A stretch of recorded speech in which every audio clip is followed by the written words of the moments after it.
What is up, everybody? My name is Justin Alvarado, and welcome to the MVP podcast.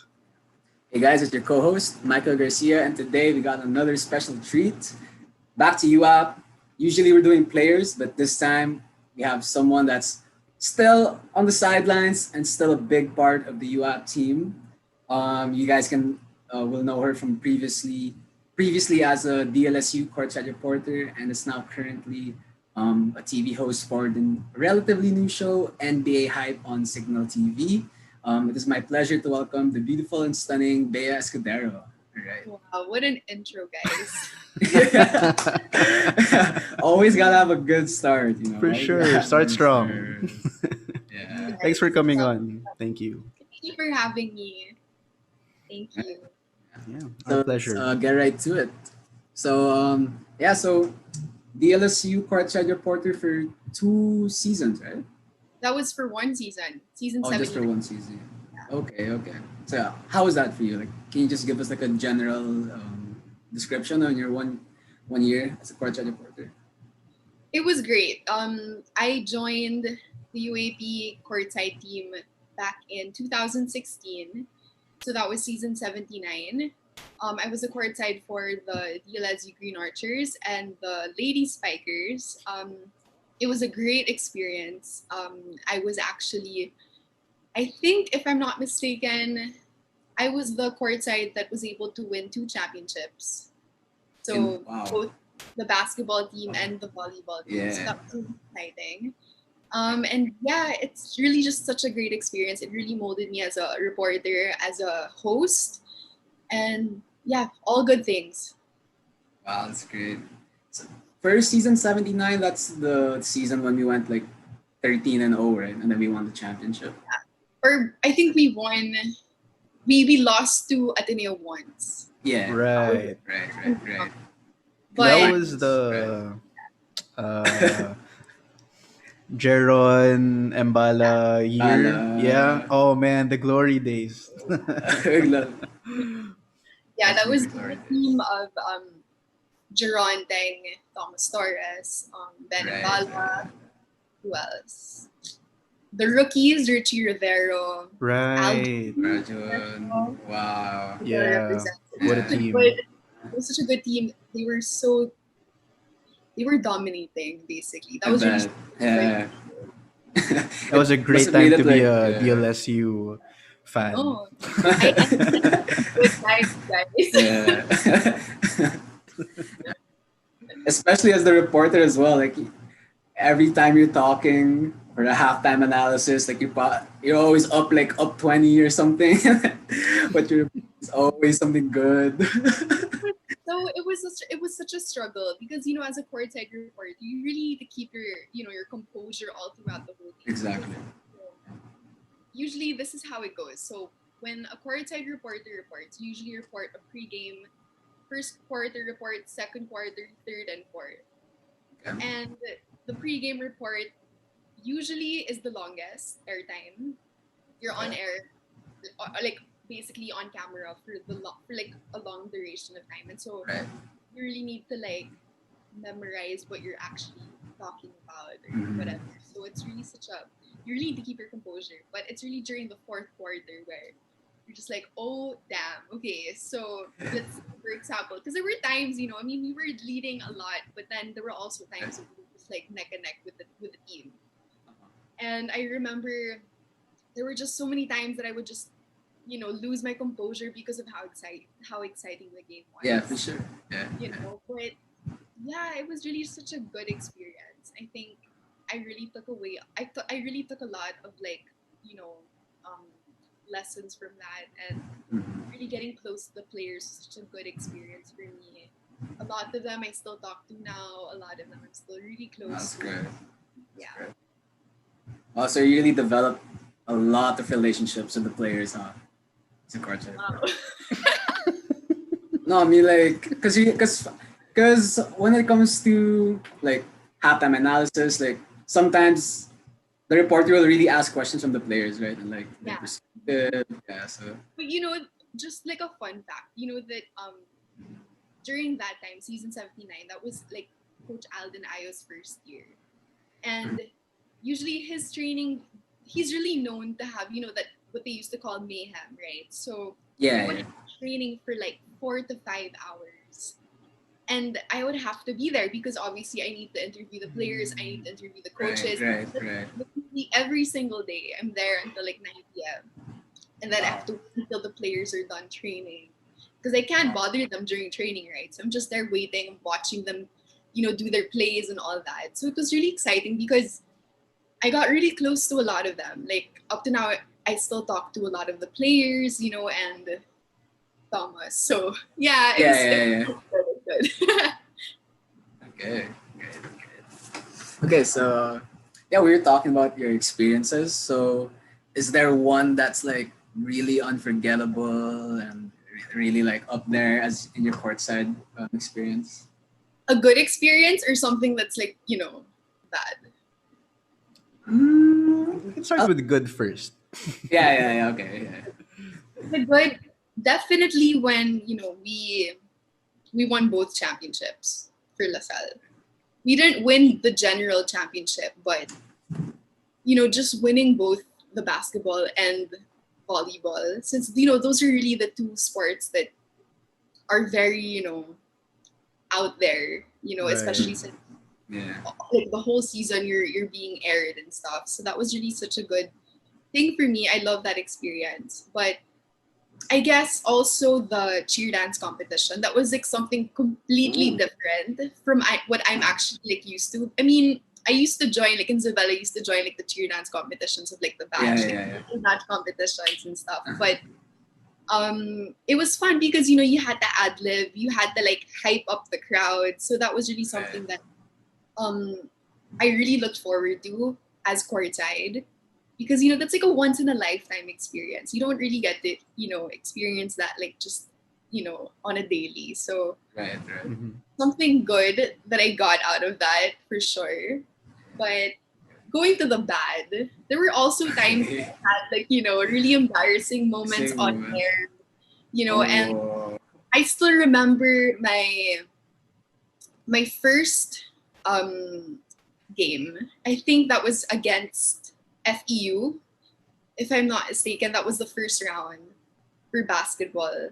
I remember being so nervous because Yeah. I my bet. I bet. First was so game. big. Yeah. My aunties during that time was like Boom Gonzalez, and Yeah. Boom is like Yeah, wow, Boom is like right? he's like Yeah. up there in like sports There. hosting. Yeah. So like you had to really make sure that you did well, obviously. But we had training, beforehand. And during my season, we were only two courtside reporters that were new. It was me and then Denise Dinsay. So La Salle and Ateneos. It was a really big deal. And I just remember being so nervous that, there were times that I would buckle on air. It's normal, especially, like if it's like your first time actually Yeah. doing the job, right? But Yeah. yeah, that's one. But then there was also this one time I forgot who we were up against, but um we have like a floor director. And so the floor director basically signals you on camera, like if you're going to be on air already, if you should start doing your report, if you should start saying your report.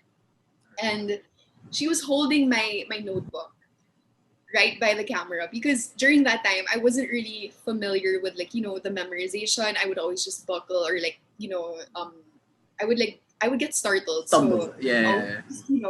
I would stutter a lot during that Yeah. time. I would always have to have my código. And so there was this one time, I think my floor director or the camera hit my notebook and it fell on the floor. And so I was just like, Oh. oh shit, what do I get to do next? So I Yeah. blacked out.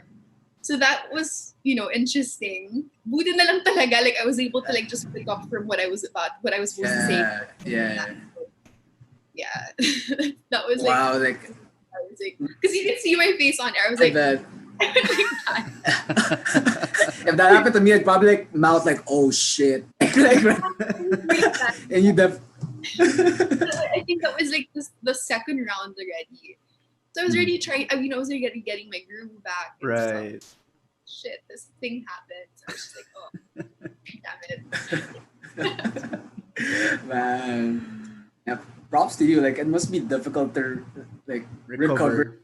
Exactly. Like when something like that happens, like how do you keep your composure? And man, And it's funny because obviously they don't get you because they want you to like learn along the way. They expect you to really know what you're doing, right? So during that time, I would always be told like you need to stop memorizing. You need to like know your, what you're writing about already like by heart. So I had to learn talaga to really just ad lib when I have to and to just really, like just take in all of the stories that all these players tell me and stuff. Because during training, when I interview them, I made it a point during that time that I would interview all the players. I wouldn't leave out anyone, even if they were on the bench. I would always just make sure that I have enough stories to tell to like cover until the next game. So yeah, it helped me. I learned a lot, especially from ABS-CBN. Like when they got me, it was such a big opportunity for me. I don't want to mess it up and stuff. So yeah, good times. Let's do this. It's really nice that you don't pick out like the players that you interview. Yeah. Yeah, I feel like you can really get like you never know when you get a good story. Yeah. Like if it's a small story. Yeah. Because, some people they don't know that a lot of the players have really good stories. Like not just about like, basketball, but just how they grew up. Like they're all from like different walks of life, and so as a reporter, you really have the responsibility to really put out their stories in a really good way, right? So right. I remember when I became courtside, like the first practice that I ever attended was I think it was it was in Razon in LaSalle. Right. And obviously like they didn't know who I was, right? I only knew a few. I remember messaging I think it was Jeron because I knew Jeron from way back already, and Thomas also I knew him way back. So I messaged them already like ahead of time, and I told them, I'm the new courtside because that was what ABS told us that we had to message the team. So when I messaged them and I said like, I'm gonna be attending your practice. I hope that you guys could, give me some time to like talk to you guys, interview you, and all that. And the first interview was really the most important because it really set the tone with all the players.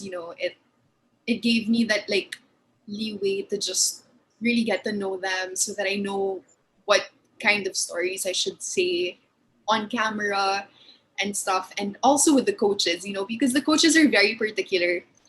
They don't say everything obviously because they know that if they tell me too much on camera, and it might ruin their channel. Right. So they were very particular with that. Like I remember they would tell me things, but I won't be able to say everything and stuff. And so I always had trouble, like coming up with like a story to tell for like a pregame and all that. And during that time, I remember, it was like all the coaching staff were so not even secretive, but they really wanted to contain like all of the things during practice. So yeah, but it was fun. It was so much fun, you guys. Like legit. All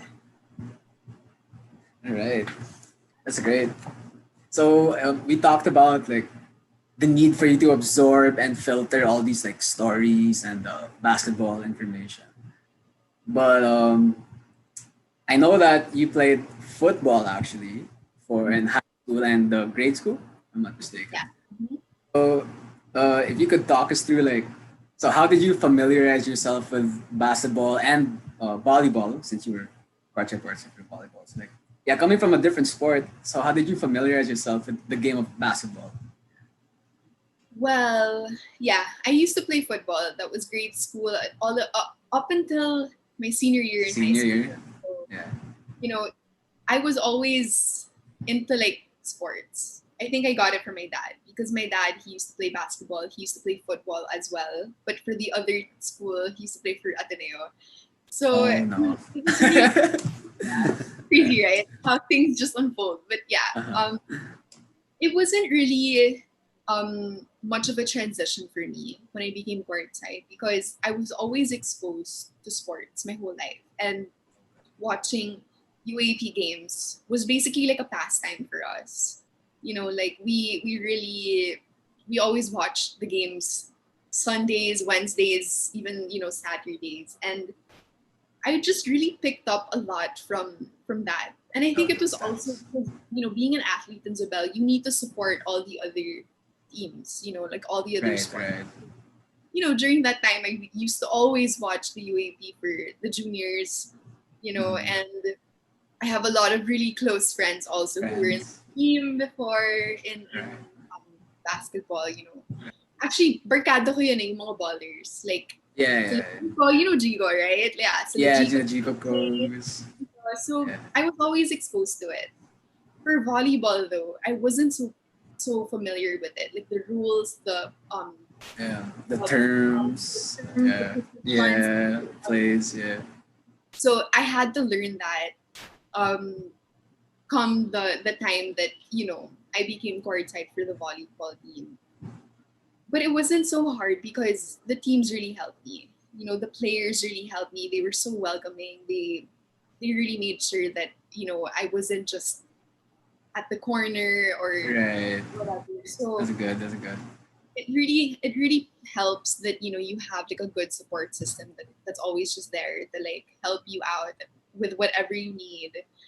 And yeah, I guess I was just lucky that I had already experience from Yeah.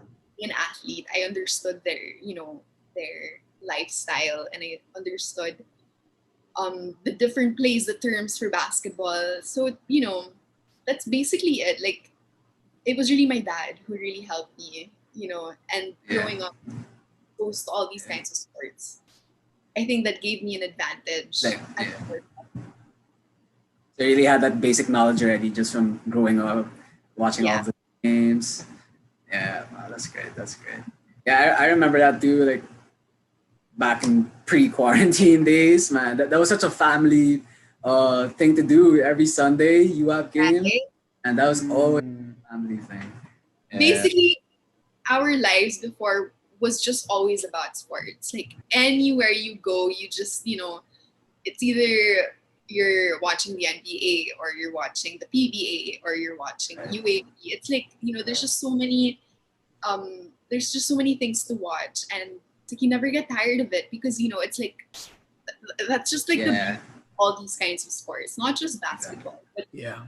it really brings everybody together. Yeah, that's man. Whew. That's gonna be the highlight right there.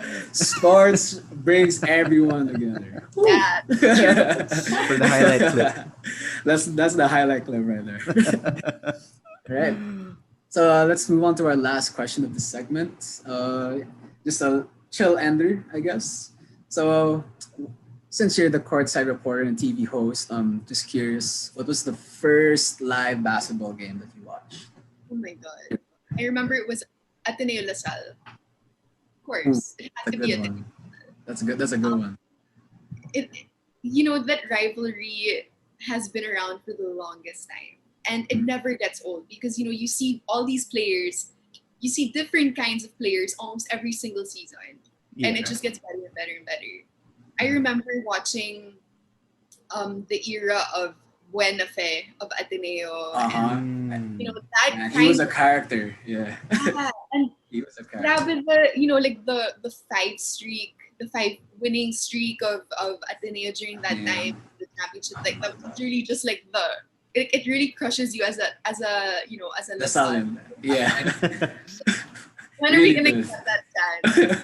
But Really good. like my dad and I always watched Ateneo Lasal like all the time. So that was really like I had to make sure that was the first game that I watched that was live because you know that you're gonna get what you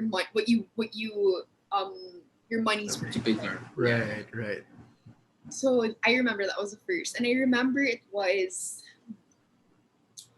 I know that I watched like the juniors, but then I wouldn't count that because collegiate is like a different thing. It's so different. Yeah. But yeah, it was during that time, Buenafe time, or like Al Husseini, like that kind Abal of Husseini, uh, Eric Salamat, Eric yeah. Salamat, yeah. Not sure if Chris Chu was there, but yeah, Chris Chu, I remember watching him also. yeah. For sure, all the girls remember Chris Chu. For sure. And how about your last game that you watched before quarantine hit? Last game. Yeah, I remember actually seeing posts yesterday that March 9, was it March 9? Yeah, March 9 was March actually 9. the day Uh-huh. that classes were suspended for a week in Uh-huh. Taft. And then people Uh-huh. were thinking, yeah, see you in a week. Yeah, You know, I celebrated. I celebrated so hard, I swear. and then I realized, wow, that's been a year already and life Been a has changed so much. Yeah. So, lot yeah. has changed. We're curious, what was the last game you ever watched around, let's say, this time last year? Or Well, after prior? I became courtside, I remember not being able to watch all the games live because my schedule changed. I graduated, so I had to work already. And I remember watching a basketball game. I remember it was LaSalle. I'm not sure who we were up against, but I remember watching it with Thomas. It was a basketball game in Araneta. That was season, I think, 80. I think season 80. I just forgot who we were up against, but I remember we won.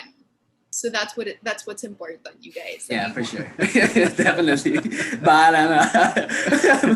Kahit sino, basta panalo. Yeah. But I remember watching the finals game of the volleyball team.